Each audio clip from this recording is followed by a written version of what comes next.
Hello and welcome to the session of ExecuNet Master Class.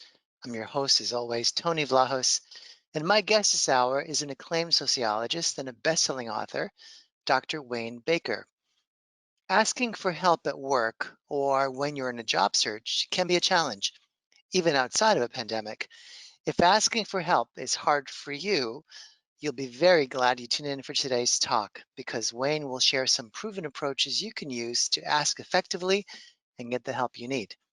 Today's session is a part of our daily commitment here at ExecuNet to connect you with trusted voices, people like Wayne, who you could listen to and learn from, and then go out there and make the career and life you want.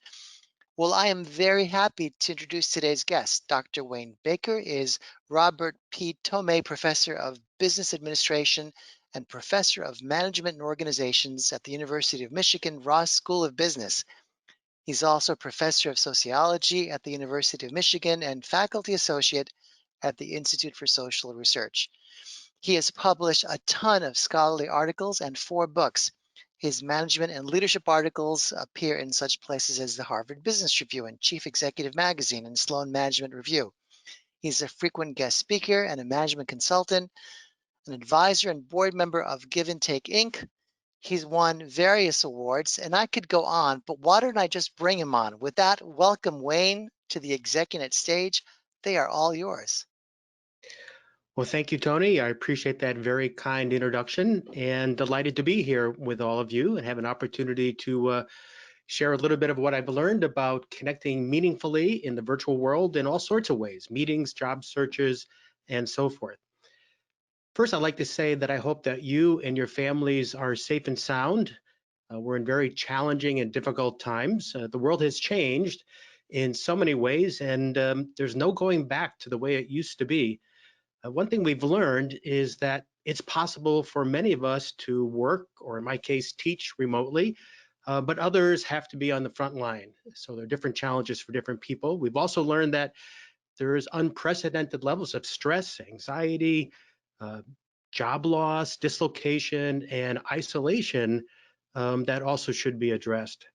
So the new normal, whatever that's going to be, will be a hybrid mix of in-person and virtual. I know in my world of higher education, teaching MBAs, it's going to be some mix of those two things. And my 18-year-old son, who is graduating from high school next week remotely and going to college in the fall, will also be experiencing this hybrid mix of this new normal.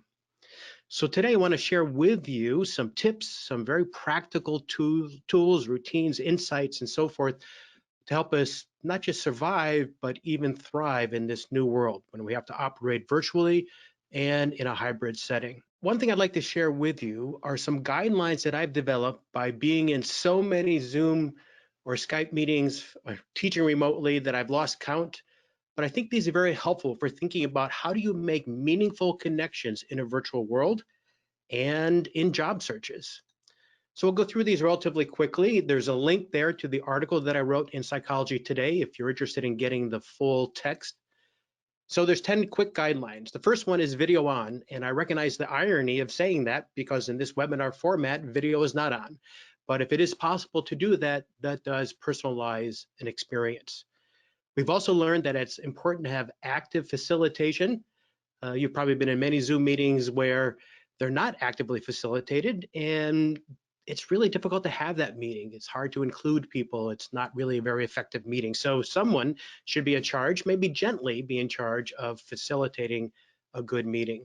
I think it's also important to acknowledge the reality that we're in, as I did at the beginning of this presentation, because to not do so really denies the reality of everyone's experience, as if we have to put aside all the outside world and the worries and concerns that we have for our family, friends, and our community members and just get to work.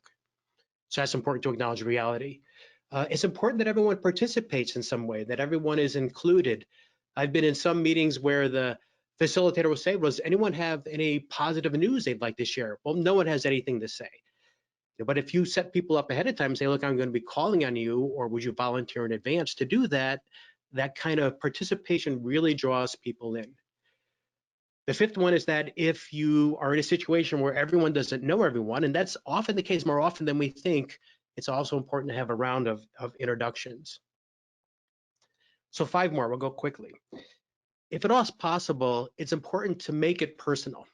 So in some meetings that I've had, people have detached their camera or rotated their laptop to show the workspace that they're in when they're working remotely, perhaps lingering on a picture of a family member or a prized artifact that represents something meaningful about the person's life.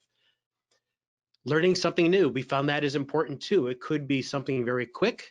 In some meetings, we've had like a 10-minute presentation on something interesting. And again, that personalizes the connections that people have. In very large meetings, having chat is very important. And in some very large faculty meetings that I've been in, people have commented that the quality and inclusion of the discussion is much better when we have chat. And the reason is that people have to think a little bit about what they want to say before they actually type it into the chat box. And you can capture what people said, which is a benefit as well. Team practices, I'm going to share a lot of those with you today that we know that work both in a face-to-face situation or in a completely remote or virtual situation.